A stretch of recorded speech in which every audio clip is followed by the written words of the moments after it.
My name is Jessica Kick, and I am a Chicago dance maker.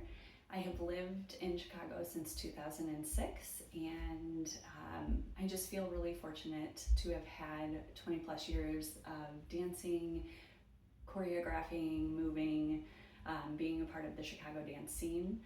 And in addition to being a Chicago dance maker, I'm also a mama. So I have two kids. I have a 9-year-old named Liam and a 5-year-old named Eloise. And they are my joy, my light, my inspiration. And in addition to also being a mom, I have a master's in early childhood, and I taught in Chicago public schools and did Teach for America. So I was in the early childhood pilot in Chicago in 2012. So I've had a really amazing journey here in Chicago, and I think the thing that sort of I want to talk about today is just my dance making, which began for me at a really early age. I have loved dance since I can remember, and I can remember being a little kid making up dances with my siblings and also with my childhood best friend. One of my favorite things to do was create costumes for us and put on productions at like 1 o'clock in the morning for my childhood best friend's mom, and she would film us. And truly, I think that's kind of always just been in my soul. I love making dances. I love thinking about piecing things together. The process for me, I think, is the most magical part. So I want to kind of dig into sort of what makes me different or distinct as a dance maker. So I produced my first show in 2022, and it was titled Read to Me. And so it was sort of a journey into reading and sort of how our experiences with reading and our early experiences with reading sort of shape our experiences as we go through childhood and adulthood. And I think for me, it was my first show. It was full length. It was at the Athenaeum, and I worked with 5 dancers who were some of the most incredible humans. And I feel really thankful for that experience. I think for me, it was really important to set up a really safe space for my dancers before we even began dancing. And I think that's something that I had always craved as a dancer. And I've danced for many different companies and many different independent choreographers. And I think that oftentimes you jump into a project and you sort of have to learn how to build trust and understand what the choreographer is wanting and what other dancers are sort of thinking and doing. And sometimes that can be a little bit stressful or feel a little bit unnatural and not organic. So for me, it was really important before we even started dancing that I jumped in and made each dancer feel safe. So I interviewed each of my dancers one at a time and wanted to understand sort of their early childhood reading experiences and their life experiences around reading. So first we conducted interviews before we even began dancing, and I just really wanted to know who they were as people. Most of the humans that I worked with were like lovely dancers that I have worked with in previous shows, so I already had a little bit of a level of trust and understanding of them, but for me it was really important that the show involved their thoughts, their feelings, and their memories, because I think that is what connects us together, is when we have a shared experience. So we conducted interviews, and from those interviews, I wrote down words that sort of I was hearing my dancers say. And then from there, we did a collaborative experience of building solos for each of the dancers based off of their memories and their words. And I would create some, and the dancers would create some. And then from there, each dancer had their own solo that was based off of a memory from reading. And I recently talked to one of my dancers because I told her I was applying for the show, and she told me that it had been an experience that she had never felt before, where she was initially connected with me in a safe space where we could just talk. And then from there, we created something that was hers. And so for me, I think it's really important in general to, when I'm creating a show or creating movement, that I build trust and respect, and show my dancers that their voice and their collaboration is like the most important thing. So I think a level of trust, a level of respect, and deep appreciation. I also paid my dancers per rehearsal, and that was tricky because I'm a stay-at-home mom, but I really wanted them to understand that I valued their time and their contributions. And so, yeah, I think initially for me, what sets me apart is that I really want to make a show, not just to make a show. I want to make a show because I care about creating something that feels intimate, that feels deeply personal, even for the audience. A lot of my feedback that I received after my show, many people were coming up to me and saying, I remember when I was read to as a child. So I think my connection piece is a huge part of what makes me feel inspired to continue to create movement.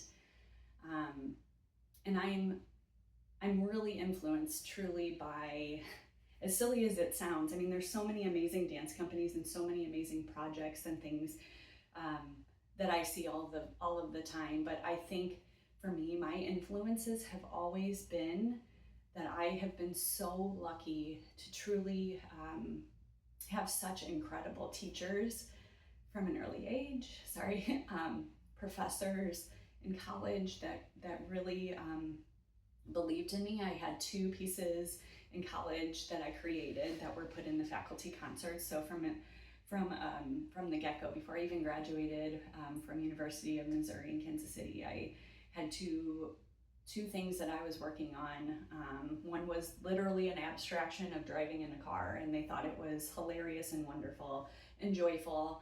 And then another piece sort of about my grapple with religion, and so to have that support and that belief in college was really wonderful. I also did a summer intensive at Alvin Ailey. Sorry, I was selected to do their summer program, and I auditioned for it. In just the community and the love and the respect that all of the teachers and all of the students have for one another was really incredible and really uplifting. And then in Chicago, I've danced for some incredible dance companies, and I've had some of my work presented in different shows. So Matter Dance did one of my pieces, and I've had some of my pieces in festivals in Chicago. So Common Ground, which is the Rooted Space, and Delve Dance Chicago has presented some of my work. And so for me, I'm just really lucky that I've been influenced by the artists that I've had an opportunity to dance with and work with. And I think with every influence that you have, you gain some things like, hey, I think if I were to do this, I would maybe try this. Or I really loved that I got to do this in this show. And so for me, when I created my show in 2022, Read to Me, it was really important that I took all of those things, all of those influences, and brought them together to really create a show that felt like everybody had a say, and that everybody was a part of it. And there, in the program, I wrote, that the show was produced by me, and that the dancing and the choreography was in collaboration with all of my dancers. So I really felt that it was important to call out their work and the things that they've created. I think some of my strengths as a dancer, or as a dance maker, I should say, really lie in my imagination. I am an early childhood teacher. I have 2 amazing kiddos, as I already said, but in my work, I love to sit and dream about a song. So if I find a song, I will listen to it, I will pick it apart, I will pick out times in the music that are really interesting, and then I will start to dream about what that movement might look like. And then I also feel like in my show, it was really important to give everybody an immersive experience. So I spent hours with friends going to used bookstores and going and finding pages of books that they were going to throw away. And we created these like floating pages, which you'll see in my work sample.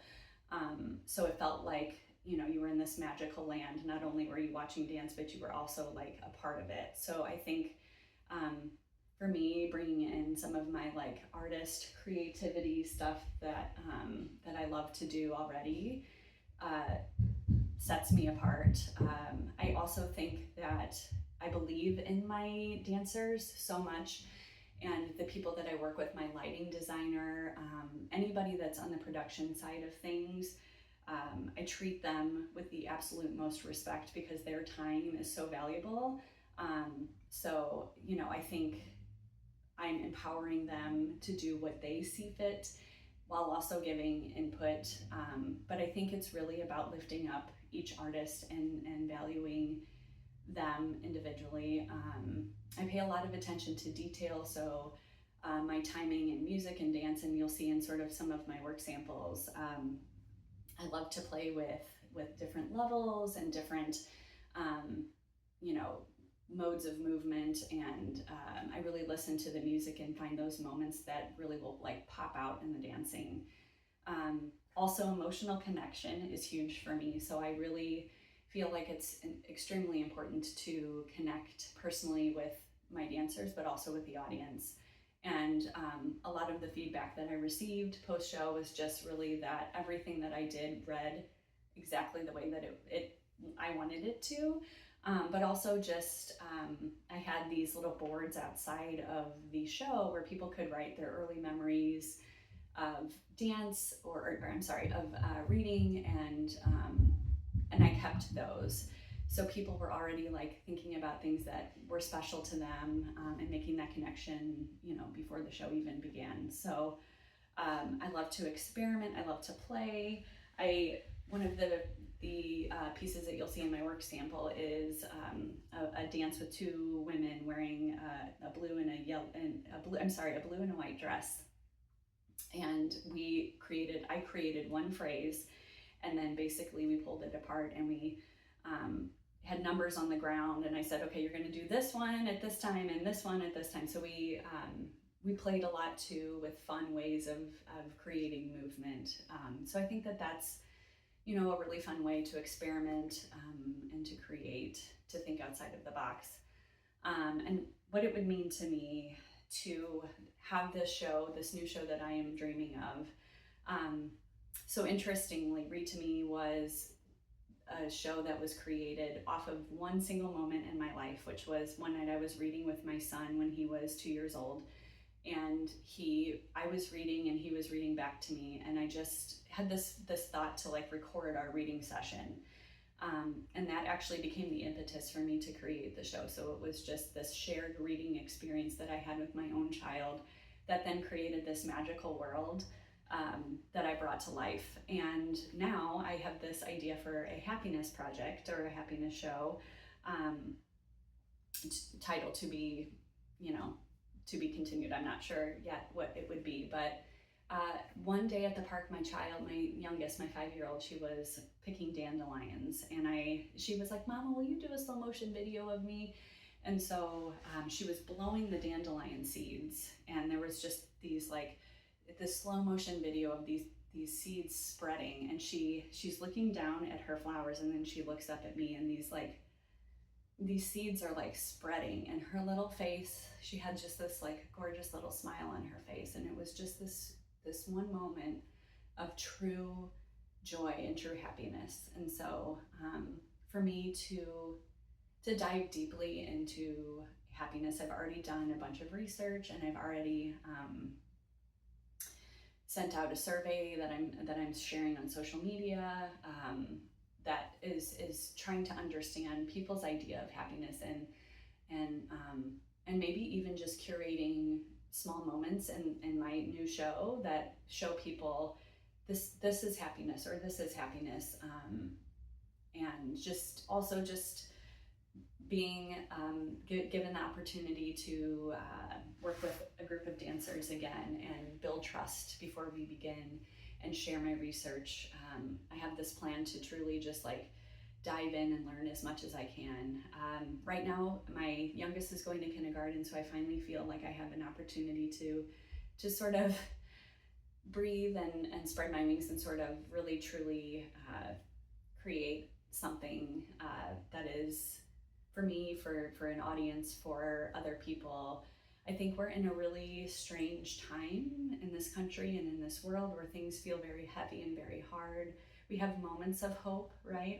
And glimmers of joy. And so not only would this be a dream for me, but I think it could really create a sense of joy, right? In a time that's kind of uncertain. I'm excited to create. I'm excited to have the financial means to support my artists, truly myself, to give everybody who works with me the money that they truly deserve to be a part of this project. And I just feel like it would be so fulfilling and so fun. And I also just, after having watched Molly Shanahan's video during the forum that you guys presented, I felt really inspired, because for me, this is not something that I think, how can I word this? I really truly feel like this is the beginning of something for me, and will just, with having the support of the Chicago Dancemaker Forum and all of the incredible artists that are surrounded by this project and by this wonderful program that you guys have created, I would feel really empowered and really excited and really inspired. And Molly Shanahan has done such incredible work since she was selected, and I feel like at 41, my children are going off, and I feel ready to sort of really dig in deep and make all of my dancemaker dreams come true. And I think maybe the 5-year-old me would be really proud of where I am and what I'm doing. And no matter what happens, I appreciate the consideration, and feel like I now have a plan to like move forward and make this project happen and this dream come true. So thank you for watching this video. I appreciate it.